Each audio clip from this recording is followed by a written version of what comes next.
반갑습니다. 벌써 이제 3주차가 됐네요. 여러분들 그 대인관계 능력이라는 교과목을 강의를 하는데 이 과목 자체가 좀 이게 오프라인에서 어떤 사례를 가지고 좀 토론도 좀 하고 그 다음에 의견도 좀 받고 이러면서 대인관계 능력에 대한 부분들이 좀 입체적인 어떤 교육이 좀 필요한 과목 중에 하나예요. 근데 여러분들 좀 아시다시피 코로나로 인해 가지고 또 이렇게 많이 늦어지네요. 지금 뭐 이렇게 가다가는 여러분들 얼굴도 못 보고 이 수업을 하게 되는 상황이 발생이 돼 가지고 그렇게 될까봐 좀 장기화될까봐 좀 걱정인데 이게 어떻게 보면 녹록지가 않습니다. 여러분들이 좀 어떻게 보면은 좀 안 됐어요. 왜냐하면 대학 생활을 누려야 될 그 시기에 코로나로 인해 가지고 수업 자체가 너무 여러분들과 상관없이 이렇게 어쨌거나 좀 부실하게 갈 수밖에 없는 상황이 발생이 된 거예요. 여러분들 대면을 통해 가지고 수업을 하는 거랑 또 이렇게 온라인을 통해 갖고 영상 수업을 하는 거랑은 차이가 너무 많이 있습니다. 그 중에서 하나가 뭐냐면은 이게 소통을 통해 가지고 서로 의견을 주고받고 해야 되거든요. 근데 그런 것들이 좀 안 됐어요. 오늘 지난 시간에 교수님이랑 같이 수업한 것이 이제 대인관계 능력에 대한 부분들이었잖아요. 그렇죠? 대인관계 능력의 의미와 중요성, 그다음 대인관계의 행동 특징 및 향상 방법 해갖고 두 가지 1절과 2절 해가지고 제 1장을 공부를 했습니다. 다시 한번 그 지난 시간에 공부한 거를 한번 되뇌이면 이 직장 생활에서 협조적인 관계를 유지하고 또 조직 구성원에 도움을 줄 수 있는 그런 사람의 어떤 직장의 어떤 모델, 그런 부분들이 어떤 생산성이 좀 뛰어나다는 거거든요. 그래서 대인관계 능력은 결국은 이제 생산성하고 직결이 되고, 대인관계를 통해 가지고 회사 생활이 그냥 돈을 버는 어떤 경제적 의미보다도 그 이전에 즐거움을 주는 어떤 인생의 어떤 중요한 어떤 의미로서의 직장은 그 출발이 그 대인관계라는 부분이에요. 그 대인관계라는 거는 교수님이 그때 얘기한 대인관계 대체 능력이 대체 뭐냐? 한마디로 얘기했으면 얘기를 할 때는 감동을 주는 사람이었거든요. 내가 어떤 일을 했을 때 그 사람이 감동을 받게 한다면 그 사람은 나의 이미지를 굉장히 머릿속, 가슴속 깊이 새기게 되거든요. 그런 어떤 그 감동을 주는 사람이 결국은 인간관계의 능력을 소유한 사람이다라고 교수님은 생각을 하고 있어요. 우리가 남들은 모르겠지라고 생각했던 부분들 있잖아요. 특히 우리 이제 흔한 얘기로 그 잔머리라 하잖아요. 내 이익을 위해서 이 작은 머리, 이 작은 어떤 술수, 뭐 이런 부분들을 부리면은 나만 알고 남들이 모르겠지라고 하지만 사실 다 알고 있어요. 그래서 어떻게 보면은 좀 순수하게 접근하는 것이 제일 좋다, 사람한테는.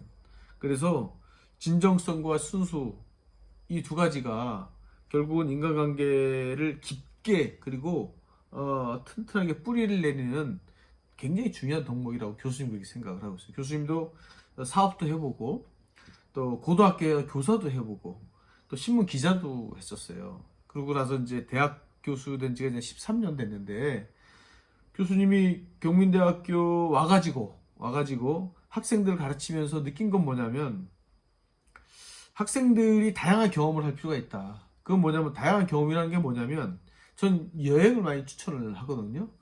왜 여행이 중요하냐 하면은 낯선 환경이에요. 그 낯선 환경에 우리 친구들을, 그 친구들이 좋은 친구인지 안 좋은 친구인지를 알려면 여행을 가보라 그랬거든요. 여행을 가다 보면은 새로운 돌발 상황들이 굉장히 많이 있습니다. 그리고 익숙하지 않는 환경과 문화를 접하게 되죠. 이제 그럴 때 반응들이 결국은 굉장히 각양각색이에요. 물론 각양각색이 나쁜 것은 아니에요. 그렇지만 그 각양각색을 내가 어떻게 소화할 수 있는지에 대한 튼튼한 위가 필요해요. 그 위는 두 가지잖아요. 하나는 음식물을 소화하는 이 생물학적인 어떤 위가 있고요. 또 하나는 뭐냐면은 어떠한 상황에서도 내가 그 문화를 소화할 수 있는 튼튼한 문화적, 관계적, 인간적 뭐 이런 부분들에서의 위가 또 따로 있다. 이 생각을 하면 될 것 같습니다. 여러분들이 친구들과의 관계에서도 많은 변수가 있듯이 여행이나 또 기타 여러분들이 다양한 경험들을 통해 가지고 특히 간접 경험들을 하는 것도 많이 좋아요. 저는 교수님 생각에는 영화 되게 좋다고 생각이 들어요. 왜냐하면 영화는 간접적인 경험을 할 수 있는 빠른 시간 안에 간접 경험을 할 수 있는 그런 어떤 문화 콘텐츠거든요. 그런 문화 콘텐츠 속에서 나를 한번 찾아보는 것.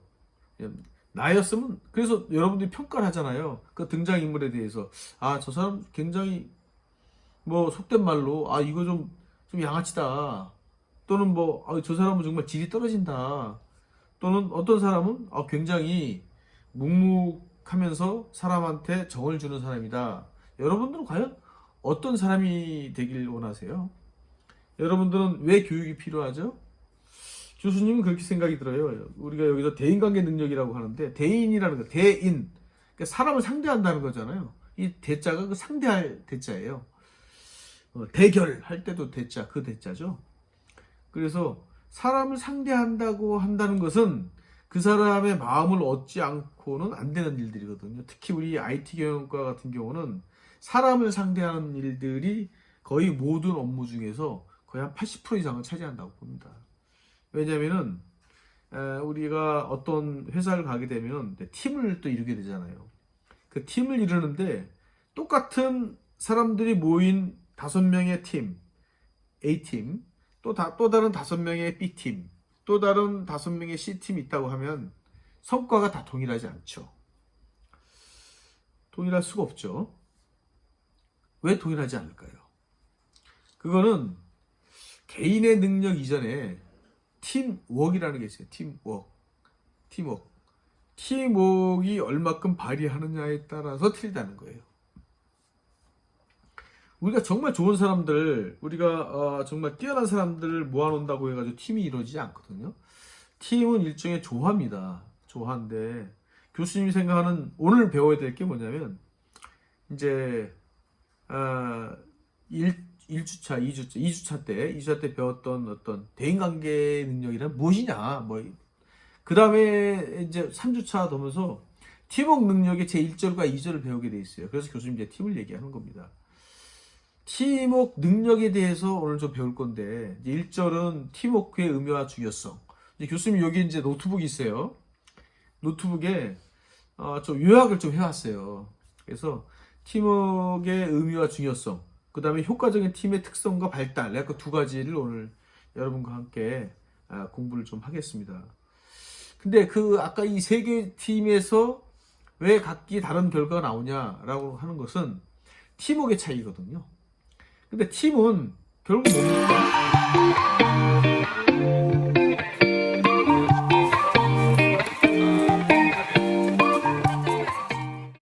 개인들이 모여가지고 집단이 된 거거든요. 그럼 개인의 능력이 기본으로 되겠죠. 기본으로 깔리는 거예요. 그래서 아무리 좋은 팀이라도 개인의 능력이 부실하게 되면 또 효과가 없겠죠. 우리는 그 팀워크의 의미를 종종 어디서 발견하냐 하면 교수님은 그 스포츠 경기에서 많이 봐요. 특히 이제 그 축구, 여러분 축구 좋아하시죠? 축구나 야구, 또 배구 이런 쪽에서는 팀 스포츠이기 때문에 팀이 가지고 있는 그 파워가 있어요. 그래서 왜 그 야구가 연패에 빠지면 야구 감독을 바꾸잖아요. 물론 축구 감독도 연패에서 빠지잖아요. 물론 그거는 어떻게 보면은 주의 환기를 하고 자극을 주기 위한 거죠. 근데 감독을 바꾸는 이유는 뭐냐면요. 감독이 결국 팀워크를 리드하는 가장 중요한 이 방점을 찍는 사람이에요. 그래서 팀을 어떻게 만들어내느냐는 사실 팀장의 역할이 되게 중요하죠. 여러분 혹시 이런 사례를 들으면은 여러분 이해가 좀 빠를 거예요. 충무공 이순신 장군이 임진왜란 때 원균의 모함에 의해서 사실은 그 백의종군을 또 하게 되고, 그런데 이제 이순신 장군 연승을 했잖아요. 근데 언제 이제 이순신 장군이 이제 잡혀 들어갔잖아요. 모함을 통해 가지고. 근데 그 똑같은 군사들을 그대로 물려받은 사람이 바로 원균입니다. 원균이 우리 부산포 해전에서 아주 대패를 했죠. 가만히 생각을 해보세요. 바뀐 건 없어요. 단지 뭐냐? 이순신에서 원균으로 바뀐 거예요. 그러니까 이순신에서 원균으로 바뀌면서 팀워크가 망가진 겁니다. 팀워크가 망가진 거예요. 팀워크가 망가지니까 어떻게 되겠어요? 결국은 이순신 장군의 팀워크를 통해서 승리했던 요인이 없어진 거죠. 결국은 패하게 된 거잖아요. 그때 10척인가 아마 이렇게 10척인가 9척인가 끌고 왔어요. 그래서 수리해가지고 12척을 만든 거죠. 12척 만들었고 노량해전에서 이제 우리가 또 대승을 또 거두게 된 거죠. 그것처럼 이 팀이 가지고 있는 굉장한 의미가 있어요. 팀은 그 안에서 나오는 무궁무진한 어떤 생산성이 있거든요. 여러분들은 회사를 가잖아요. 회사를 가게 되면 결국 팀에 속하게 돼 있죠. 팀에 속하게 돼 있지 않는 방법은 하나 있어요. 여러분이 개인 사업을 하는 거예요. 개인 사업. 혼자서 사업을 하는 거예요. 그러면 팀과 상관이 없겠죠. 그렇지만 그 안에서도 또 다른 집단과의 여러분들과의 어떤 교류가 될 수 있어요. 왜냐하면 여러분들이 상대하는 사람들이 팀과 상대를 하게 되거든요. 그래서 전자생활을 갖고 쇼핑몰을 만들었다. 누구랑 상대할 거예요?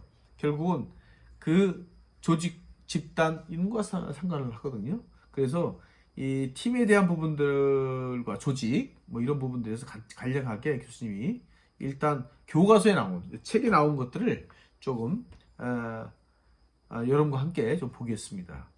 자, 1절 팀워크의 의미와 중요성 나왔어요. 첫 번째는 조직과 집단 그리고 팀 이렇게 돼 있어요. 그럼 조직도 있고 집단이 있는데 조직은 뭐고 집단이 뭐냐 하는 거예요. 그러니까 여기서 얘기하는 부분은 뭐냐면 이 집단은 공통의 목적 달성을 위해서 협력적인 사람들이 참여하는 거예요. 그러니까 그 공통의 목적 달성을 생각하는 사람들이 모인 거예요. 일종의 뭐 취미 집단도 될 수 있잖아요. 그리고 또 조그마한 어떤 경제 공동체도 될 수 있겠죠. 여러분들은 지금 태어나면서 1차 집단에 속하게 돼 있어요. 그 1차 집단이 뭐냐 하면 가족이에요. 가족. 듣기만 해도 따뜻하죠. 세상에서 가장 강력한 힘이 바로 가족이거든요. 그 1차 집단에 여러분도 모르게 자연스럽게 집단에 소속하게 돼 있습니다. 그게 1차 집단입니다. 성장하면서 또 다른 집단이 생기죠. 그 또래 집단이에요. 또래 집단. 여러분도 어릴 때 그 동네 친구들과 함께 어울려서 어떤 놀이 집단이 형성이 되죠. 그 놀이 집단을 통해 가지고 다양한 어떤 축구 경기도 하고 또 동네에서 하는 여러 가지 어떤 그 나름대로 어떤 게임, 놀이 이런 걸 통해서 그 안에서의 또 또래 집단이 형성이 되겠죠. 이게 이제 거의 이제 1차 집단. 에서 이제 사회에 나가는 거죠. 사회적인 어떤 집단이 되겠죠. 그 다음에 또 여러분이 이제 학교 들어가게 되면 이제 학교에 어떤 집단이 생기면서 나름대로 그 안에 또래 집단이 또 생겨요. 그런 어떤 집단들이 생기고 또 여러분 교회를 가잖아요. 또는 또 절에 가기도 하고. 그러면 또 그 안에서 같은 공통 분본을 가지고 있는 지향점을 가지고 있는 종교적인 색채를 통해서 또 집단이 형성이 돼요. 집단이. 그 다음에 제일 많은 게 뭐냐? 바로 동아리 같은 어떤 취미 집단입니다. 취미 집단은 이 집단 자체가 굉장히 특성이 좀 있어요. 뭐냐면 굉장히 긍정적입니다. 그리고 부정적인 부분보다는 희망적이에요. 그리고 굉장히 행복 만족도가 더 높아요. 왜냐면 자기 좋아하는 사람끼리 모였기 때문에. 제가 예를 들어서 자전거 타는 걸 되게 좋아해요. 예를 들어서 그럼 자전거 타는 사람끼리 모인 거예요. 그러면 자전거 얘기를 하는 거예요. 왜? 자기 좋아하니까. 예를 들어서 제가 무슨 청거북이를 하나 키운다. 그럼 거북이 이 키우는 사람만 또 같이 모이는 거예요. 모여가지고 거북이에 대한 얘기를 자기 좋아하는 거 얘기하는데 얼마나 행복하겠어요. 그게 바로 이 또래 집단, 또 취미 집단, 취미 집단의 어떤 특성이에요. 이게 또 어떤 그 취미 집단이 이제 발전을 하게 되면은 또 조직화 될 수도 있어요. 왜냐면은 우리 뭐 여기에 또 카페에 열게 되면은 많은 사람들이 또 들어오게 되잖아요. 이게 집단은 서로가 다 알아요. 세부적으로 다. 얘는 어떤 성격이고 다 알아요. 근데 조직은 틀려요. 조직은 내가 모르는 사람도 있어요. 나를 모르는 사람도 있어요. 조직은 왜 크기 때문에. 그래서 집단이 모여서 조직이 되는 거예요. 그래서 우리 영화에서 이거 조직의 쓴맛을 좀 봐야겠구만 이런 얘기도 하잖아요. 이게 조직의 쓴맛을 봐야겠구만. 조직이라는 건 그만큼 이제 범위가 넓은 거예요. 그래서 그 교수님이 예전에 본 드라마 중에서 김두한 나오는 게 드라마가 있었어요. 예? 예. 이 김두한 나오는 드라마인데 그 드라마에서는 이제 주먹세계들이 있잖아요. 그죠? 그럼 예를 들어서 영등포파, 예? 그 다음에 뭐 시구몬파, 예? 뭐 서대문파, 그 다음에 뭐 종로파, 뭐 다 있잖아요. 이렇게. 그런 어떤 나름대로의 어떤 작은 조직들이 또 그 안에는 동별로 또 이렇게 또 있어요. 또 종로에는 무슨 동인데 그 무슨 동을 관할하는 또 사람들이 또 있단 말이에요. 그런 어떤 작은 집단들이 모이잖아요. 그럼 이제 조직이 되는 거예요. 조직이 커집니다. 근데 내가 주먹 쓴다고 해갖고 이 나머지 동네에서 활동하고 있는 사람들 다 알 수 있습니까? 몰라요.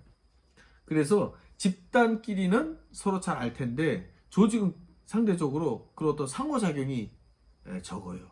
여기서 교과서 보게 되면 그래요. 조직은 상대적인 것으로 이해가 필요하다. 그러니까 집단이 모인 거예요. 집단은 뭐예요? 개인이 모인 거예요.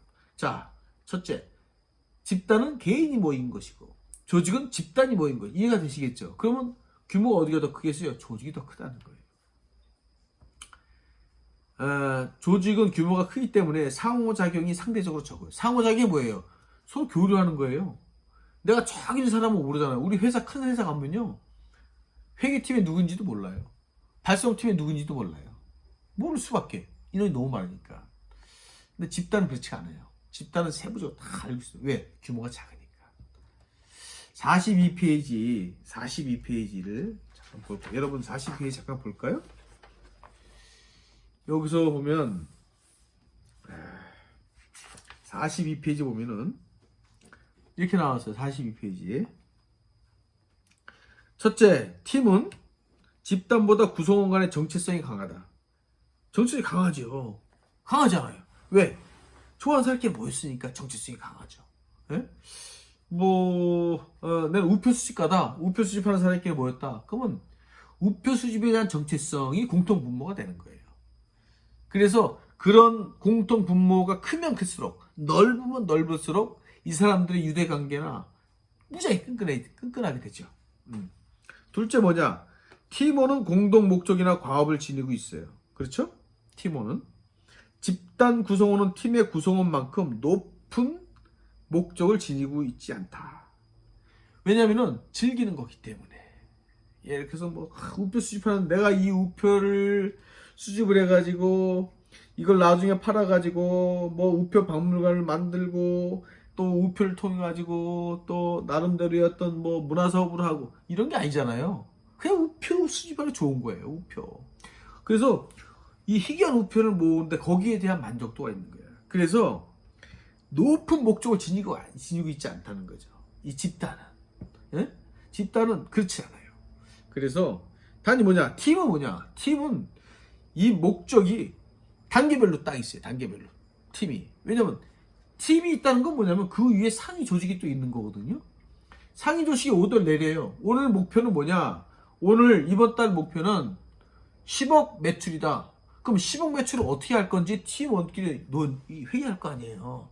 그러면 팀장이 10억 매출을 이루는데 전년도 이제 전월에는 우리가 8억을 했다. 근데 이번에 목표액을 회사에서 10억을 정했다. 그럼 10억을 이루는 데는 우리가 어떠한 안을 가지고 있는 게 좋겠냐? 이거 회의할 거 아니에요. 여러분들이 회사 가면 똑같은 회의예요.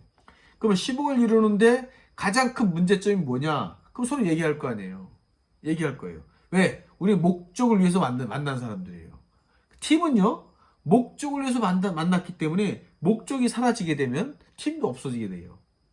예를 들어서 긴급히 팀을 만들잖아요. 긴급히. 예를 들어가지고 이번에 수혜가 났어요. 수혜가. 그러면 수혜 지원팀을 만들자. 그럼 수혜 지원팀이 그럼 1년 연주 다 계속 운영할 것 같아요? 그렇지 않잖아요. 수혜 지원팀은 회사에서 우리가 사회복지 차원에서 수혜 지원팀을 만들자. 그거 한다면 수혜 지원이 목적이 되잖아요. 수혜 지원이 목적이 되면 수혜 직원을 효과적으로 할 수 있는 안을 수혜 팀원이 만들 거예요. 그리고 역할 분담이 가겠죠. 그리고 수혜 지원이 복구가 다 됐다라고 한다면 팀은 어떻게 해체가 되는 거예요. 해체가 되는 겁니다. 그런 거예요. 그러니까 목적 중심이에요. 그래서 성과, 목적 뭐 이런 부분들로 뭉친 게 그 정체성 자체가 이제 팀원이에요. 팀원. 아까 우리가 집단 얘기했잖아요. 취미 집단, 또래 집단, 뭐 학교 집단, 뭐 동료 집단, 종교 집단, 뭐 이런 게 있잖아요. 이런 집단들하고는 확연히 틀리죠. 얘네들은 이 집단의 사람들은 야 우리 이제 목적 달성했으니까 이 없애자 안 되는 거예요. 왜? 그 안에는 그냥 그 취미가 목적이 되지 않기 때문에. 그냥 그 취미는 자기 삶의 행복의 한 요소이기 때문에 그걸 유지하는 거예요. 그래서 어떤 목적을 달성했다. 예를 들어가지고 내가 1919년 그 3.1운동 때 나온 그 대한제국의 우표를 모집하는 게 내 목표다. 그럼 모집을 했어요. 그럼 끝나냐? 취미할 때 끝나냐? 그게 아니라는 거죠. 네. 무슨 얘기인지 여러분이 잘 이해가 되시리라고 생각이 들어요. 셋째, 팀은 집단보다 과업에 대한 의존도가 높다. 아까 금방 교수님이 얘기한 거예요. 과업이 뭐예요? 과업. 목적을 준 거예요. 달성할 목표를. 네? 그러니까 팀은 집단보다 의존도가 높죠? 그렇죠? 네. 넷째 뭐냐? 팀의 구성원들 집단의 구성원보다 차별화, 전문화된 역할을 수행한다. 당연하죠. 차별화. 그 다음에 전문화. 팀은요, 전문화가 돼 있어요. 그 차별화가 뭐냐면요, 다 똑같은 사람끼리 있지 않아요. 우리가 회사에서 팀 구성할 때요, 능력이 비슷한 사람끼리 모으지 않아요. 능력이 다른 사람끼리 모여요. 이게 뭐냐? 조화를 위해서요. 어떤 사람은 수리에 밝아요. 수리에. 계산적인 거. 어떤 사람은 굉장히 창의적인 사람이에요. 그럼 엉뚱한 얘기도 막 해요. 창의적인 사람이에요. 어떤 사람은 그걸 뒤에서 서포트하는 역할을 잘하는 사람이 있어요. 또 어떤 사람은 자 가자! 뭐 이런 리더자의 역할을 있고요. 또 어떤 사람은 또 나름대로 또 홍보를 하거나 또 이 팀 분위기를 맞추거나 뭐 이런 사람이 있을 거 아니에요? 그 어떤 차별화가 돼서 화음이 나오는 거예요. 우리 여러분 합창을 한다면 쉽게 얘기해 비유를 하는 거예요. 소프라노만 다 있어요. 소프라노만. 상상을 해보세요. 그 아름다운 소리가 나오겠어요? 예? 그 자체가 전설의 고향이 전설의 고향. 예? 너무 무섭지 않아요? 소리 나는데? 근데 그 안에 베이스가 있어요. 근데 베이스만 다 있어요. 졸립죠. 졸립잖아요. 다 이게 저음으로 다 한다면 졸립잖아요. 엘토. 예? 이런 어떤 나름대로 어떤 이런 이 각기 다른 목소리들이 같은 노래를 부를 때 화음이 나오는 거예요. 팀은 바로 그래서 그 팀 안에 있는 구성원들의 차별화가 그래서 필요하다는 거예요. 여러분들이 나중에 오너가 됐을 때, 팀장이 됐을 때 이 교수님 얘기를 귀담아 듣고 이 과업을 수행하는데 어떠한 사람이 필요한지를 잘 보셔야 돼요. 비슷한 사람끼리 모이면 안 됩니다. 비슷한 사람끼리 모이게 되면 잘할 것 같죠? 절대 안 그래요. 절대 안 그렇습니다.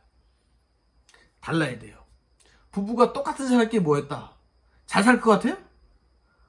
상식적으로 잘 살 것 같아. 비슷한, 나랑 맞는 사람. 이게 그거 아닙니다. 예? 다른 사람끼리 만나야 잘 사는 거예요. 예를 들어가지고, 부부가 있어요. 그 남편이 손이 커. 예? 물건을 막 사는 거야. 막, 그냥. 큰 것도 사고 막 사는 거예요. 근데 아내도 막 사는 거야. 또, 집안 망하는 거죠. 집안 망하는 거야. 그러면. 누군가는 꼼꼼한 사람이 있고, 어떤 사람도 치고 나가는 사람이 있고, 뭐 그런 것도 조화가 돼야 이게 맞추는 거예요. 이게. 맞추는 거예요. 그래서 여기서 얘기하는 팀의 구성원들은 집단의 구성원들보다 차별화, 전문화된 역할을 수행한다. 이해가 되시겠죠? 우리 42페이지에 중간에 교수님 여기 A라고 써 있어요. 여기 보세요. 여기. 이 얘기를 이해가 되셔야 돼요. 이해되시죠? 예. 자, 그러면 거기까지 했어요. 자, 그 다음에 여기서 뭐 또 결론적으로 뭐 이렇게 좀 나와요. 근데 사실은 그런 것입니다. 이게 공식 집단, 공동의 목적 달성을 위한 구성원들의 팀워크가 필요하다. 비공식 집단, 구성원들의 이익과 사회적 욕구 충족이다. 뭐 이거는 뭐 굳이 설명 안 해도 되겠죠. 욕구 충족이란 게 뭐냐? 취미 집단 또는 뭐 재테크 동아리 목적이 있어요. 예? 재테크 필요하다. 그럼 재테크 동아리를 만든 거예요. 그런 욕구를 충족하기 위해서 또 이 집단을 만드는 거거든요. 욕구는 많으니까 효율적인 조직 관리의 일환으로 공식 집단인 팀을 만들어서 운영하고 있다. 뭐 이런 거는 참고적으로 두시면 될 것 같아요. 자, 두 번째는 팀워크와 집단 응집력 이렇게 돼 있어요. 팀워크와 집단 응집력. 이게 뭡니까? 팀워크의 정의는 대체 뭐냐? 구성원이 공동의 목적을 달성하기 위해 상호 관계성을 가지고 협력하며 업무 수행하는 것 이렇게 나왔어요. 여기서 핵심적인 단어가 뭐냐 하면은 공동의 목적 달성. 그렇죠? 팀이니까 팀이 왜 공동의 목적을 달성? 그 1번. 두 번째 상호 관계성 이렇게 단어가 나왔어요. 상호 관계성. 상호 관계성이 뭐죠? 팀워크. 나 혼자서 일하는 게 아니잖아요. 내가 요만큼 일하면 그걸 이 사람이 이만큼 해야 이게 한 파트가 또 이루어지는 경우가 있어요. 이게 분업화가 되어 있기 때문에. 그래서 상호 관계성을 가지고 중요한 건 뭐예요? 협력하여 이렇게 했어요. 협력. 팀워크라는 건 협력에 들어가야 돼요. 그래서 그 상호 관계성을 가지고 협력해서 업무 수행을 하는 것 이게 바로 이제 팀워크의 정의입니다. 다시 한번 정확하게 한번 읽어드릴게요. 구성원이 어떤 목적? 공동의 목적. 그죠? 내 목적 틀리고 이 사람 목적 틀린 게 아니잖아요. 공동의 목적을 달성하기 위해서 상호 관계성을 가지고 협력해서 업무를 수행하는 것. 이게 바로 팀워크의 정의입니다. 그럼 집단 응집력이 뭐냐? 집단의 구성원이 소속 집단의 멤버로서 계속 살아남아있기를 원하게 만드는 힘이에요. 이게 뭐 집단 응집력이 뭐냐? 자, 이 A팀, B팀이 대결을 했어요. 근데 이 대결을 했어요. A팀과 B팀이 경기를 했는데 여기서 B팀이 지게 되면 탈락을 하게 돼 있어요. 토너먼트를 하게 되면. 그렇잖아요. 우리가 16강 하게 되면은 한 사람이 무지하게 잘해요. 근다고 해서 우리가 16강 진출하는 게 아니죠. 팀 구성원 11명이 승리를 해야 전체가 올라가는 거예요. 근데 이 사람이 여기가 팀워크가 안 돼서 탈락하면 전체가 탈락하는 거예요. 이게 바로 뭐냐? 집단 응집력이에요. 우리 집단 응집력이 무서운 게 있어요. 무서운 게. 여러분들은 잘 모를 거예요. 여러분들이 아마 그 세대가 아닐 거예요. 그 세대인가 모르겠네요.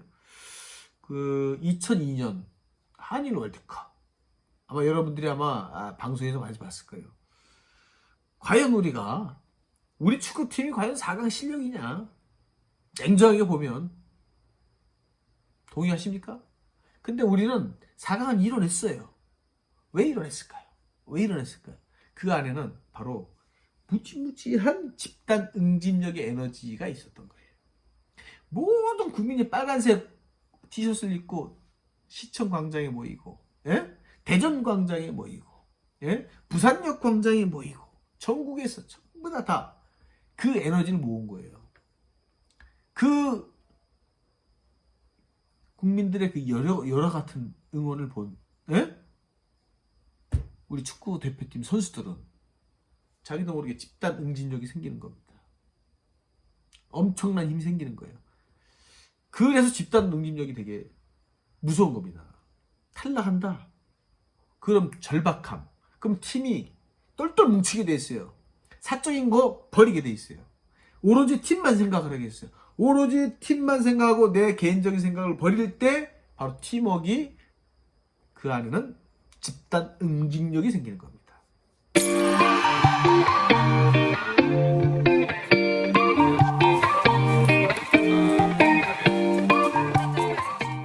집단 응집력은 집단의 구성원들이 소속 집단의 멤버로서 계속 남아있기를. 그렇잖아요. 왜? 집단이 붕괴가 되니까. 그러면 어떻게 돼요? 집단에 내가 맞추는 거예요. 여러분들이 팀을 가잖아요. 팀원으로 구성할 때는 내가 먼저가 아니고요. 먼저 팀이 먼저예요. 집단도 마찬가지예요. 단체도 마찬가지예요. 그래서 내가 집단에 맞추는 사람들이 많아질 때 그 파워는 핵폭발이 팍 나는 거예요. 예? 팀워크와 응집력, 집단 응집력의 비교. 이렇게 있어요. 43페이지 보게 되면은, 자, 요거를 보세요. 여기를 보세요. 요걸 얘기하시는 거예요. 요거를 제가 한번 읽어 드릴게요. 자, 집단 응집력이 강할수록 팀워크가 좋아지는 경향이 있다. 아주 당연한 얘기예요. 그죠? 예. 집단 응집력을, 우리가 잘해보자. 화이팅 하자. 우리 배구 때 보면은 실수했어요. 실수했는데도 서로 막 이렇게 해가지고 빙빙 돌아요. 막. 예? 격려하고. 실수했는데도. 그건 뭐냐면은 집단 응집력을 깨지 않기 위해서 그런 거예요. 그리고 축구에서 이쪽에서 골대 쪽으로 패스를 해줘야 되는데 잘못 찾고 넘어가 버렸어요. 근데도 그 사람은 저 사람 보고 그 찬 선수 보고 엄지를 지켰어요. 이렇게 세울 사람이 아니잖아요. 그런데도 불구하고 집단 응집력을 깨지 않기 위해서 서로한테 상처를 주는 거 아니에요. 그리고 서로한테 격려해 주는 거예요. 그거 되게 중요한 거거든요. 그래서 집단 응집력이 강할수록 팀워크가 좋아지는 경향이 있다. 자, 그 다음에 집단 응집력이 강한 집단의 구성원들은 약한 집단의 구성원보다 더 많은 상호작용을 하고 상호 영향력을 행사한다. 결국은 집단 응집력이 강한 집단이 약한 집단을 밟고 올라가는 거예요. 스포츠 경기도 마찬가지예요. 팀워크가 된 스포츠 단체가, 예? 팀워크가 무너진 팀을 이기는 건 당연한 거예요. 이게 거의 생존의 법칙이잖아요. 정글의 법칙입니다. 정글의 법칙. 예? 자, 왜 정글 딱 나왔으니까 잘 보세요. 여러분도 보게 되면은, 예? 하이에나 있죠, 하이에나. 예? 하이에나가 있어, 하이에나. 하이에나하고 사자하고 싸우면 누가 이길까요? 예, 그 정글에서 그 사자하고 그 하이에나가 만약에 1대1로 붙어 대결을 한다면, 하이에나가 지겠죠. 근데 집단, 응집력이 강한 그 집단과 사자하고는 또 다른 게임이라죠.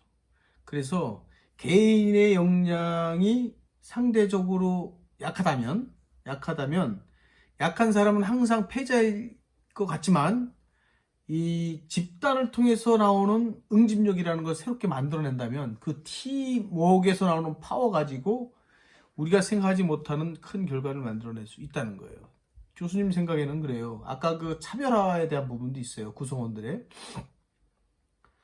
차별화인데 능력이 어떤 사람은 뛰어나고 어떤 사람은 뛰어나지 않다, 약하다 이렇게 얘기하기 어렵다는 거예요.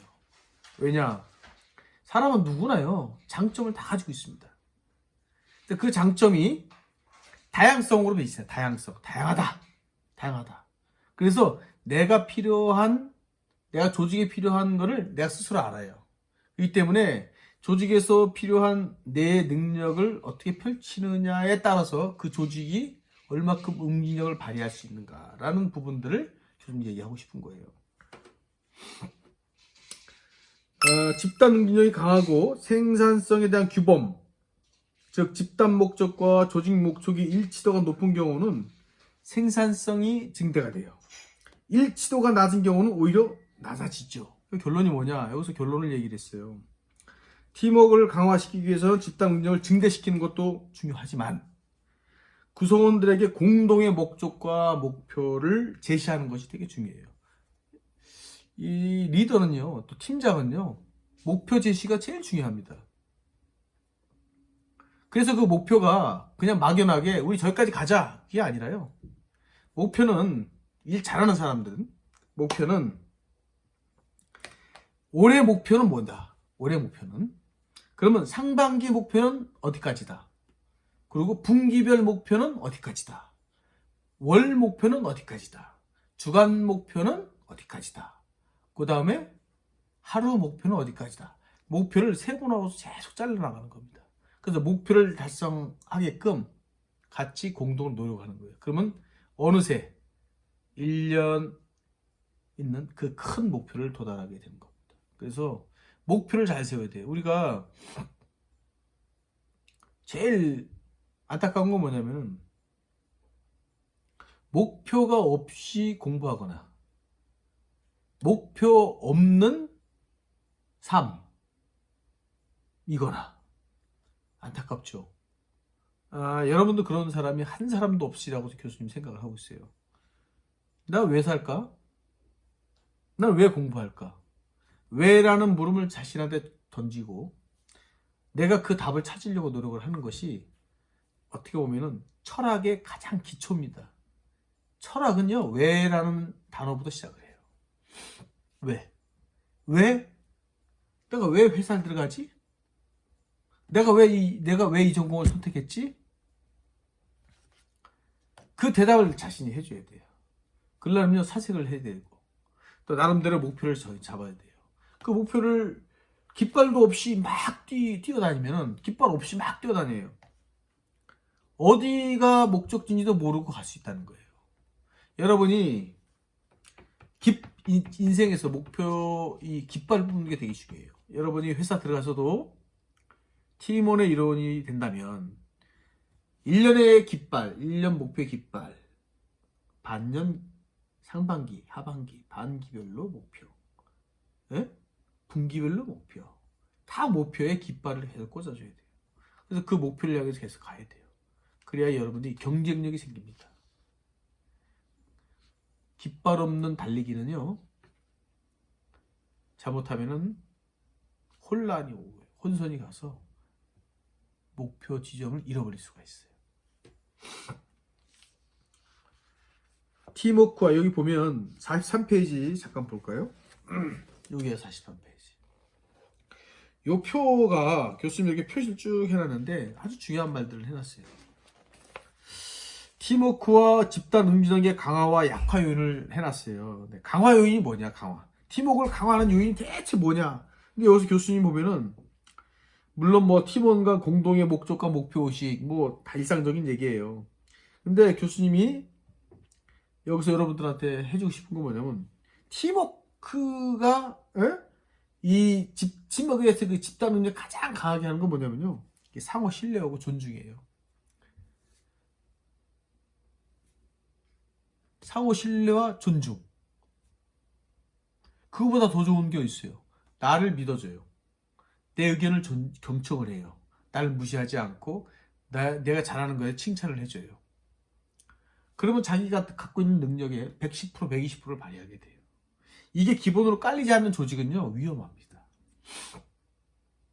서로 존중을 해줘야 돼요. 근데 어떨 때 보면은 선배라고 해갖고, 야, 너 이게 뭐야? 반말 찍찍하고, 그리고 또 어떤 조직 가보면은 스트레스를 계속 줘요. 그 간호사 TV에서 봤죠. 태우기라 그러잖아요. 간호사 태우기. 괴롭히거든. 집단 괴롭힘. 왕따죠. 왕따. 집단 괴롭힘. 그게 이제 어떻게 보면은 아주 나쁜 문화죠. 그런 집단에서 매일같이 출근한다고 생각을 해보세요. 예? 그 돈 때문에 월급 받는 것 때문에 출근하는데 그러니까 자살하잖아요. 예? 좋은 직장인데. 요전에는 TV에서 젊은 검사가 자살했어요. 부장검사한테 시달리는 받은 거예요. 검사, 선망의 직업 아닙니까? 검사는 뭐래요? 상호 존중이 없는 직장인데, 상호 존중이 없는 집단은 절대 생산성 있는 결과를 만들지 못한다. 여러분이 가서 직장에 가서 여기는 상호 존중이 없어 때려치야지, 그거 하라는 얘기 아니에요. 여러분이 팀장이 되거나 리더가 됐을 때 존중 문화를 여러분이 만들어 가세요. 그게 여러분이 해야 될 일입니다. 무슨 얘기인지 알겠죠? 또 여기 있어요. 뭐냐면 팀원 각자의 역할에 대한 인식. 이건 뭐 일상적인 거니까. 중요한 건 팀원 간 상호 이해와 배려. 야, 여기서 이해와 배려예요. 이해와 배려는 언제 필요하냐면요, 상대가 실수했을 때예요. 누구나 실수할 수 있어요. 누구나. 그렇지만 그 실수를 바라보는 시각의 문제란 말이에요. 내가 실수했는데 비난을 하고 기를 확 죽여버린다. 여러분, 신나서 일할 수 있겠어요? 다음 아침에 일어나가지고 그 직장 가고 싶겠어요? 안 된단 말이죠. 이게 뭐냐면은, 실수했을 때, 야, 예를 들어서 김대리, 아니면 또 뭐 홍길동 씨, 나도 처음에 왔을 때 그런 실수 많이 했다. 근데 그게 다 약이 되더라. 걱정하지 마. 모르겠어, 나한테 물어봐. 이것도 나중에 홍길동 씨가 커 나가는데 또 디딤돌 될 수 있어. 근데 그 부분은 내가 자세히 알려줄 테니까 언제든지 나한테 와. 에? 겁먹지 마라. 응? 걱정하지 마라. 이 한마디가 그 다음날 직장을 가는데 발걸음을 가볍게 한다는 거예요. 팀원 간 상호 지지와 격려. 지지한다, 격려한다. 같은 말이에요, 여기서도. 똑같은 얘기죠? 배려와 지지하는 거예요. 그 사람이 실제 부족한 부분이 있어도 난 널 믿어. 난 홍길동 씨를 믿어. 잘해낼 거야. 그리고 그 결과에 대해서 또 격려해 주는 거예요. 그런 문화라면 나에 대한 지지, 그 다음에 나에 대한 기대치, 이걸 충족시키기 위해서 1시간 더 합니다. 일을. 그게 사람이에요. 또 팀 목표 달성을 위한 정보, 지식, 기술 등의 공유. 이거는 이런 게 되면요, 자연적으로 와요. 서로 상호가 이렇게 되면 뭐 정보, 지식, 기술 공유하는 거는 아주 그냥 밥 먹으면서 언제든지. 예? 또 권한이임과 책임감이 이렇게 있어요. 권한이임이란 뭐냐면, 과장은 과장 나름대로의 권한이 있거든요. 근데 과장이 해야 될 일을 부장이 막 과장 일까지 막 그냥 또 넘버가지고 막 간섭하는 경우가 있어요. 그런 경우는 과장의 역할이 없어져 버려요. 그럼 팀이 무너져 버립니다. 그러니까 부장은 부장의 선을 넘지 말아야 돼요. 큰 거를 결정하고 작은 것들은 과장이 결정할 수 있게끔 배려해 줘야 되는 거예요. 주임이 결정할 수 있게, 대리가 결정할 수 있게. 예? 이렇게 그 사람의 영역을 지켜주는 것 되게 중요하다는 거죠. 또 집단 간의 선의의 경쟁을 유도한다. 이거는 어떻게 보면은 집단 응징력을 키우는데, 팀워크를 키우는데 아주 자극제가 돼요. 자극제가. 예? 선의의 경쟁력이에요.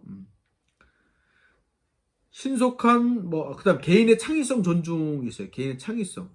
개인의 창의성이 왜 존중을 해야 되냐? 아까 개인보다는 집단을 우선시한다. 이런 부분은 원론적인 얘기예요.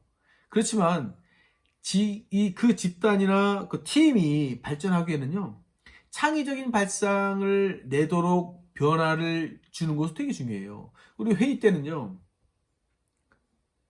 딱 각진데 앉아가지고 근엄하게 회의를 하는 경우가 많아요.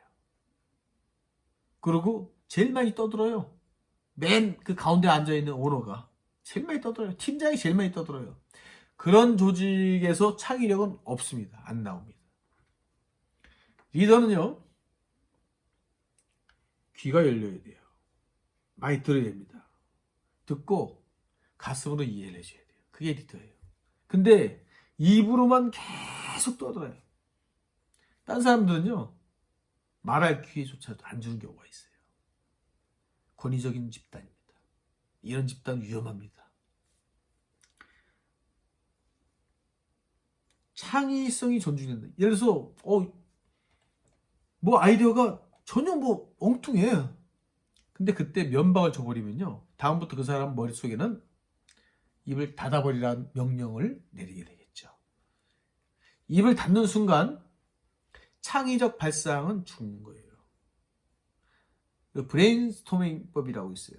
브레인스토밍법. 이거 뭐냐면 어떤 얘기든지 막 얘기를 나눠요. 그 안에서 고르는 거예요. 비난하지, 상호 비판하지 않습니다. 그래서 아이디어를 무궁무진하게 자유로운 상태에서 내야 돼요. 그래서 저는 회의할 때 막 정자세 가지고 막 회의하는 거 바람직하지 않아요. 가장 편안한 자세에서 음료수도 마셔가면서, 예? 편하게 처음부터 일상 얘기부터 업무 얘기 안 합니다. 예? 무장해제를 하여 그 다음에 그 안에 있는 창의력을 끄집어서 회의 테이블에서 올려놓는 거거든요. 교수님이 창의성의 존중이라는 부분에 아주 방점을 찍는 건 뭐냐면은, 결국 창의성이 진전을 이끌어가는 가장 핵심적인 엔진의 역할을 한다는 거예요. 또 하나는 신속한 변화 대응력. 변화가 신속하게 자기가 문화를 따라가거나 시세 유행을 따라가거나 변화에 대한 기술 변화에 따라가거나 이런 것들은 신속하게 가야겠죠. 작은 성공의 경험. 작은 성공의 경험은 뭐냐면요, 이게 작은 성공인데 이게 다른 사람 보기에는 성공 같지 않은데 우리는 그 성공이라고 생각을 하는 거예요. 그러니까 작은 이룸 목표 달성, 하루 목표 달성, 주간 목표 달성. 그러면 서로 박수 쳐주고요, 환호해 주는 거예요. 그런 것들이 모여서 크게 되는 거예요. 그래서 작은 어떤 성공, 작은 어떤 목표 달성, 이런 거에 대한 서로의 어떤 응원과 격려, 그런 것들이 집단 응진력을 이뤄가는데 되게 중요해요. 우리가 배구에서 25점 내기잖아요, 배구가. 근데 21대 10이에요. 그러면 누가 보더라도 이미 승부는 거의 기울었다고 봐야 되겠죠. 근데 10점을 낸 팀이 서브를 딱 때려가지고 점수를 딱 냈단 말이에요. 내면 다른 사람들이 막 뛰면서 응원을 해요. 현실적이진 않지만 그 사람의 응원과 그 사람의 격려와 이런 것들 때문에 그 다음 경기에 임한 자세가 틀렸어요. 왜? 그거 없으면요, 프리슈가 있으면은 그 다음에 공격을 못해요. 그래서 그 작은 그 한 점이라도 서로가 격려해주고 응원해주는 거예요. 자, 여기서 또 중요한 거예요. 구성원들 간의 빈번한 상호작용 및 교류. 그 구성원들 간에 왜 회사에서 막 동아리 같은 것도 이렇게 막 사진 동아리, 여행 동아리, 축구 동아리, 족구 동아리, 뭐 이런 것들 만들어가지고 하네요. 네? 구성원들끼리 친밀도가 유지가 되게끔 만들어줘야 돼요. 그게 회사한테 되게 중요합니다. 거기서 얘기하는 거예요. 상호작용을 하게 되면은 내가 가지고 있는 장점 누구 딱 알죠? 하다 보면. 그러면은 뭐 하다 막히면 그 친구한테 돈을 청할 수 있는 거예요. 그게 상호 교류예요, 서로가. 그래서 그 교류를 상호작용할 수 있도록 하는 거는 구성원들의 어떤 그런 끈끈한 이런 부분들이 좀 있어야 돼요. 그래, 자유로운 소통 문화. 소통 문화는 내가 하고 싶은 얘기 언제든지 해야 돼요. 내가 이 얘기하면 창피당했지, 구설이 맞지, 찐빠 맞지, 뭐 이런 얘기 하다 보면 소통이 되겠어요? 안 되는 거예요. 그냥 왜 외국 영화 보게 되면 부장님하고 저 일반 사원하고 막 그냥 거기서 담배 피우면서 막 얘기하잖아요. 자유로운 거예요. 문화 자체가. 근데 우리가 그렇게 되면 뺨 맞죠? 건방지다잖아요. 물론 그렇게까지 하는 얘기 아니에요. 그렇지만 권위에서 벗을 필요가 있어요. 권위가 수직적인 거잖아요. 이 권위에서 벗어날 때 바로 소통이 수평화 되는 거예요. 수직적인 조직 문화가 창의적이진 않잖아요. 그러니까 수평을 만들기 위해서는 그렇다고 해서 이 사람 상사를 무시하거나 그러지 않아요. 그렇지만 이 수평이 주는 요는 뭐냐면, 이 수평은요, 서로 왕래가 할 수 있는 거예요. 이렇게 되면요, 왕래 되겠어요? 안 된단 말이에요. 그래서 기울어진 운동장을 똑바로 세우고 소통을 할 수 있게끔 하는 게 되게 중요하다. 아쿠아이온이라고 또 있어요. 바로 옆에. 뭐 여기 보면은 뭐 통제형 리더십. 예? 여기 눈에 띄는 게 뭐예요? 통제형이 뭐예요? 강압적인 거예요. 몇 시까지 와? 며칠까지 해? 언제까지? 그런 말 하면 안 돼. 다리 꼬지 마. 똑바로 앉아. 이런 것이 바로 이제 통제형 리더십의 권위적인 상징이에요. 통제는 권위하고 같은 말이에요. 통제를 했는데 어떻게 거기서 자유로운 소통 문화가 되겠어요? 조직은 죽어요. 이 회사는 망합니다. 그러면 소수에 의한 파벌주의. 이게 조직 내에서 참 많습니다. 어느 부장파, 예? 어느 이사님파, 줄 세우기. 그래서 교수님이 신문사 다닐 때 기자하면서 다른 신문사 얘기입니다. 어느 국장님 파벌로 딱 됐는데 그 국장이 예를 들어서 인사발령 나왔고 지역 주재 국장으로 갔어요. 그러면 거기는 아이들이 전부 다 좌천돼 버려요. 우리가 당파 싸움이라고 아시잖아요. 조선시대 당파 싸움. 이 당파 싸움이 나쁘다 이건 아니에요. 그렇다고 좋다 이것도 아니에요. 당파 싸움은 필요악입니다. 상호 견제가 되니까 정권을 잡은 당이, 예? 붕당이 뭐냐? 여당이잖아요. 오늘날에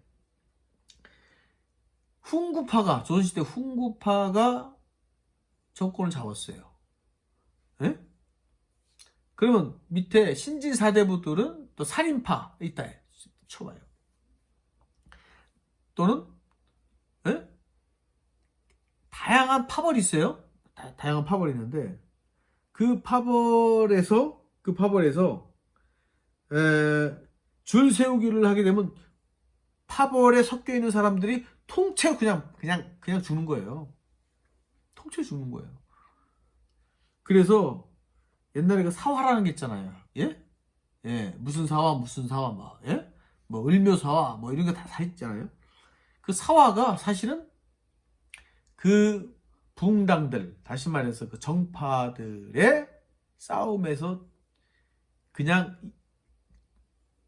한 방에 다 그냥 집단이 전부 다 아웃되는 그런 경우가 많아요.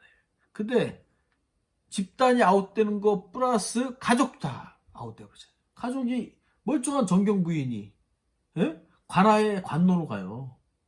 예? 이게 살 일이냐고 이게요. 예? 그렇게 그냥 바로 파벌에는 그런 어떤 엄청난 것들이 숨어 있습니다. 개인 차이에 대한 불인정이 있어요. 개인 차이에 대한 불인정. 개인 차이를 불인정한다는 거는 이건 통일화. 그냥 다시 말해서 전부 다 균일하게 만들려고 하는 거예요. 저 부장님 저는 아침에 일어나는 게 좀 어렵습니다. 저는 너무 일찍 회의하는 거는 제가 여러 가지 때문에 어려울 것 같습니다. 야, 어서 그런 말도 안 되는 소리 하고 있어. 까라면 까라는 거지. 어? 새벽 5시에 나와. 과연 이렇게 하는 것이 과연 조직에 도움이 되느냐. 예? 조직은 있잖아요. 아까 얘기한 상호 배려가 있어요. 그럼 조율을 해야 되는 거야. 조율. 서로 조금씩 조율해 나가는 것이 바로 리더거든요.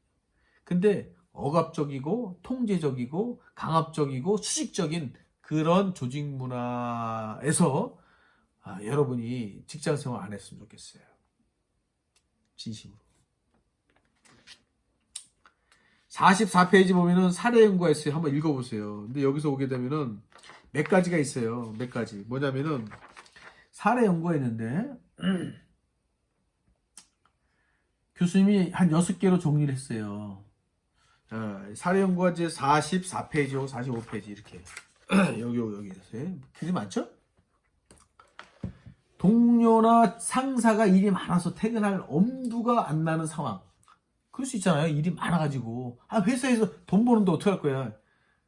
혼자 딱 당당하게 퇴근하는 상황. 회식이나 단합대 때 온갖 핑계를 대면 빠지는 사람이 있어요. 한 번 빠지는 게 아니에요. 때마다 빠지는 사람이 있어요. 교수님도 다 있어요. 때마다 빠져. 때마다 이런 핑계 저런 핑계 뭐 핑계. 또 모든 사람이 동의해. 좋습니다. 우리 그렇게 가시죠. 회식 자리 그렇게 하시죠. 그러면 지 혼자 딱 잘난 체 딱 하는 거예요. 저 회 싫어하는데요. 썰렁하죠. 전부 회 찍으러 합시다. 근데 다 동의했고 가려고 하는데 저 회 잘 못 먹어요. 그거 어떻게 하자는 얘기야? 에?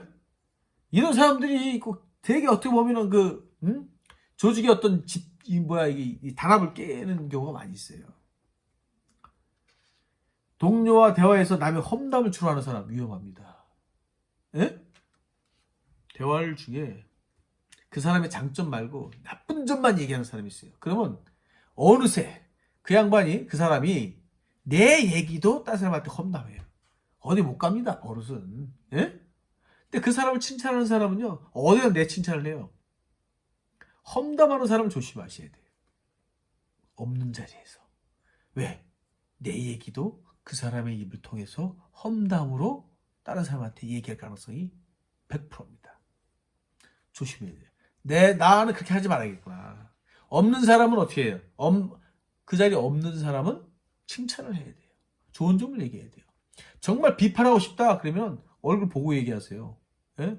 야 길동아, 너 그건 좀 이기적으로 많이 비춰진다. 어? 내가 생각하기에는 그렇다. 어? 먼저 조직을 먼저 생각을 해야 되는데 네가 개인적으로 움직이는 거는 좀 이기적으로 비춰지는데 전체를 좀 보고 생각했으면 좋겠다. 그냥 충고하고 싶다. 이렇게 얘기하는 거지. 뒤에서 이 사람 만나서 길덩이 욕해 저 사람 이거 바람직하지 않아요. 매사에 부정적인 사람도 매사에 부정적인 사람. 뭔 얘기가 되면 안 되는 것만 얘기해요. 안 되는 것만. 그게 되겠어? 예? 그거 어려울 텐데. 그거 이런 문제 때문에 안 돼. 그런 사람이 뭘 합니까? 그런 사람은. 회사에서 그런 사람은 그냥 잘라야 돼. 교수님 생각에는. 회사 진짜 최악이야, 최악. 왜 그러냐면, 회사 욕하는 사람 많아요. 회사 욕하는 사람, 불평만 많고, 우리 회사는 뭐 이렇고 저렇고, 뭐, 월급이 작고, 보너스도 낮고, 뭐, 근무 시간은 많고, 그 회사에 여러분이 다니는 목적이 뭔지 아세요? 여러분이 얘기하는 그런 회사의 불만들을 해소할 능력을 보여달라는 거예요.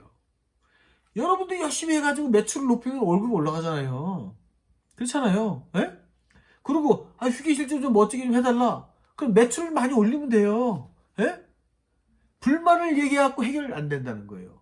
뭐냐? 불만 있으면 불만을 해소할 근본적인 문제는 뭐냐? 열심히 하는 거예요. 열심히 해서 그걸 통해서 문화를 바꾸는 거예요. 불평불만을 하는 사람이 어떠한 해결책을 낼 수 있을까요? 없습니다. 없어요. 때문에 매사에 부정적인 사람 멀리 하셔야 돼요. 혹시 내가 그런 거 아닌가 이 생각할 수도 있겠죠. 매사에 부정적인 사람 곰곰이 생각해보세요. 매사에 부정적인 사람이 누가 있더라. 그런 사람과 어울리잖아요. 그러면 에너지가 빠져요. 힘이 빠져요. 근데 긍정적인 사람이 있어요. 이거 하고 싶은데 그거 되게 좋은 생각이다. 그런데 내 생각은 이거 좀 더 하면 더 좋지 않을까? 이런 사람이 진짜 여러분들한테 긍정적인 에너지를 심어주는 사람이에요.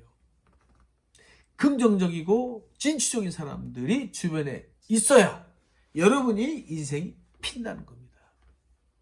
부정적인 사람, 남 험담하는 사람, 그 다음에 매사에 불평불만이 많은 사람이 있어요. 이게 불만 좋은 점이 없어요. 그런 사람은 천국 가서도 아마 불평불만 할 사람이에요. 그런 마음을 갖지 않고 매사에 긍정적인 사람이 되기를 교수님이 원하고 있습니다. 여기서 나를 버리고 조직의 일원으로 출발할 때 힘이 생기고 생산이 높아진다. 이게 교수님의 결론이에요. 나를 버린다는 게 뭐냐면요. 내 취향. 나는 무슨 색깔이 좋아해. 나는 무슨 음식을 좋아해. 나는 무슨 노래를 좋아해. 나는 어떤 스타일을 좋아해. 이거는 개인적인 거예요. 개인적인 거 어디다 갖다 놔야 돼? 집에다 놔야 돼. 집에다가. 그러면 회사 가서 어떡하냐? 회사에 공통적으로 원하는 거에 내가 맞추는 거예요. 카멜레온처럼. 쫙 카멜레온이 여기서부터 쫙 가요. 회사가 예? 초록색이야. 그럼 여기서부터 초록색으로 쫙 변해. 회사형 인간이 돼야 회사에서 성공합니다. 회사형 인간이 돼야 회사의 매출이 올라요. 매출이 올라야 여러분도 월급 올라가는 겁니다. 근데 각기 회사에 있는 사람들 여기는 파란색인데 여기는 녹색이에요. 안 변해. 여기 빨간색이 와. 노란색이 와. 그러면 회사는 누가 일합니까? 누가? 에? 팀워크는 어떻게 이루어져요? 그래서 나를 버린다는 건 뭐냐면 내가 가지고 있는 나만의 주관적인 것들을 내려놓고 회사의 객관화로 들어가는 겁니다. 풍동. 그게 되게 중요하다는 거예요. 49페이지 보면은 내가 직장 생활에 성공할 확률 해갖고 재밌게 나왔어요. 49페이지 보면 여기 팁 해가지고 이렇게 나왔어요. 교수님 보고 참 재밌다 생각을 했어요. 여기서 보면 몇 가지만 할게요. 글로마가 뭐냐면은 일하는 거죠. 예, the hard work horse. 이게 뭐냐면 글로마라는 거 말맞자예요. 일하는 사람의 말, 예? 이 말로 표현을 했어요. 자신의 재능과 능력에 초점을 맞춰 남보다 더 열심히, 더 많이 일해요. 성공 확률이 100분의 1이에요. 100분의 1%라는 얘기죠. 지능이 남보다 우수하여 매우 영리하다는 평가를 받고 있다. 75분의 1, 영리하다. 왜? 이건 팀이 할 일이 아니라 개인의 역량 가지고는 어느 정도 25%까지 가겠다. 이런 거예요. 교육만 남들 인정하는 좋은 학교를 졸업한 사람들이다. 성공하는 60분의 1. 서울대 나왔다. 그러면은 사회적으로 인정한다. 그래서 확률이 높다. 교수님은 동의하진 않지만 회사마 사람들이 잘 알려진 크 좋은 회사 다니는 사람들도 성공 확률이 50분의 1. 50분의 1. 뭐냐? 삼성, LG 뭐 이런 데겠죠. 그 다음에 재밌는 거 뭐냐면은 여기서 5분의 1. 높죠.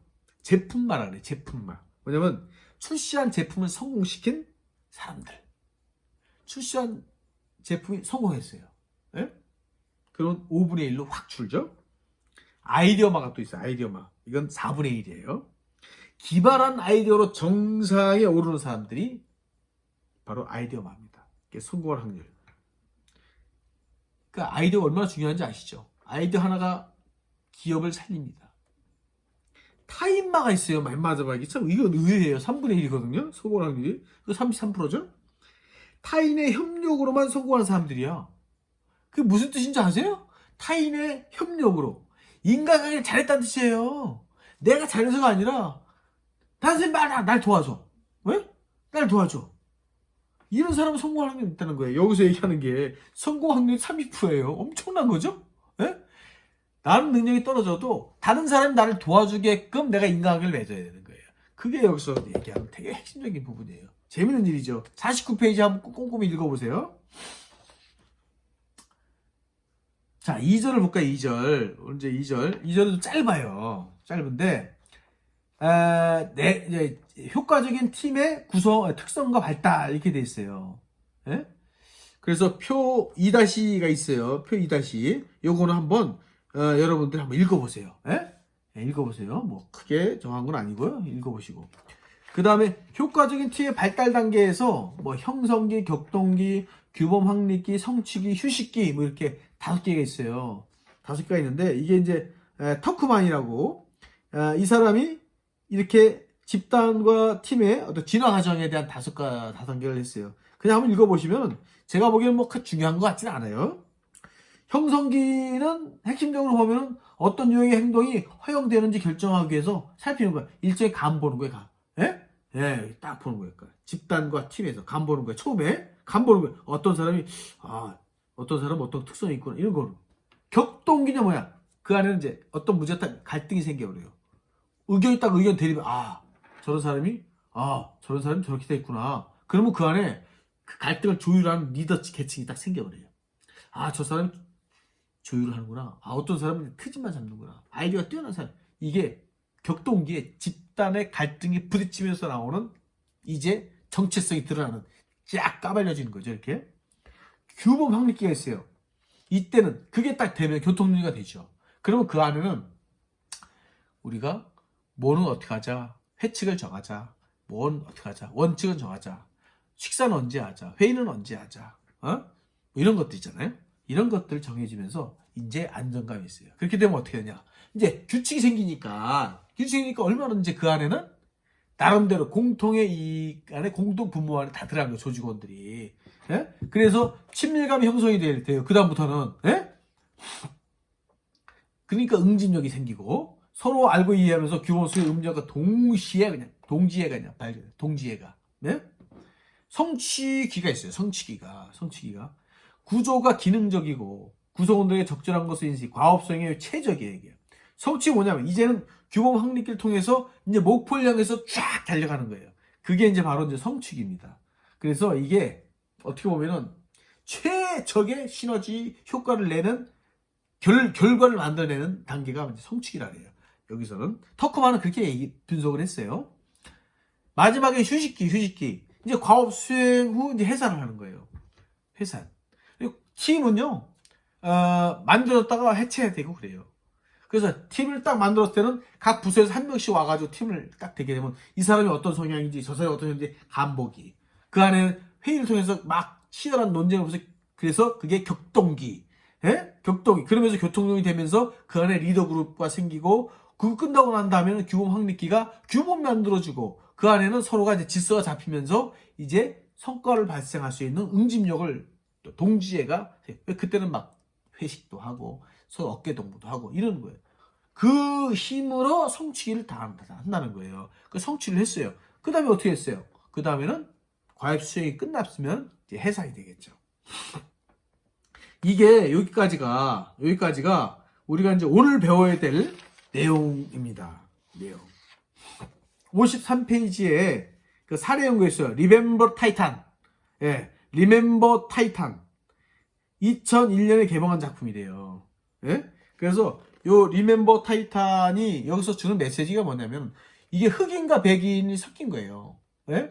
어떤 사고를 또 어떤 계기를 통해 가지고. 근데 그 갈등이 여기서 얘기한 것처럼 갈등이 해소가 되고 그 다음에 규범 확립이 되고 그 다음에 성취 이르기까지의 사례를 만들어 놨어요. 그러니까 한번 읽어보시면 될 것 같습니다.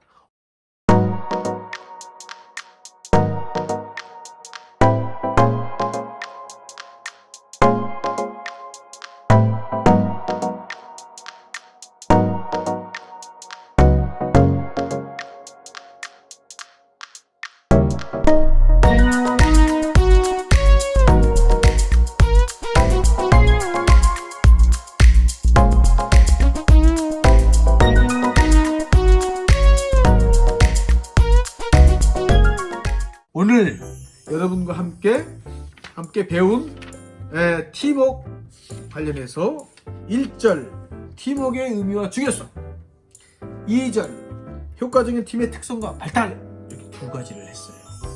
여러분들 교수님이 여러분들한테 과제 안 내줍니다. 지금 과제 안 내줄게요. 여러분들은 이게 대인관계를 하는데 이게 필요하구나. 교수님 얘기 귀담아 듣고 이 사회생활 할 때 이렇게 적용을 해야겠구나.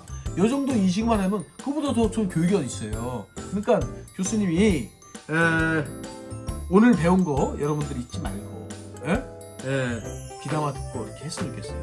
사실 여러분들 죄송한 생각이 들어요. 첫째 뭐냐, 여러분들이 비싼 등록금을 냈는데 비대면 수업을 하고 이렇게 하니까 여러분들 얼굴도 못 보고 계속 여러분 모르겠지만 여기 지금 핸드폰 카메라 보고 교수님 계속 떠든 거예요. 여러분 얼굴 보고 얘기해야 되는데 그게 좀 안타깝습니다. 그래서 여러분 최선을 다해서 교수님이 강의를 지금 하려고 노력을 많이 하고 있는데 어쨌거나 여러분이 교수님 강의 속에서 느꼈던 부분들을 잘 여러분한테 전달돼서 여러분이 실제 직장 생활을 할 때 그런 부분들을 잘 지혜롭게 넘어가는 그런 학생이 되었으면 좋겠습니다. 오늘 수업은 여기서 마치겠습니다. 출석은 그 기간 안에 꼭 해주셨으면 좋겠습니다. 수고하셨습니다.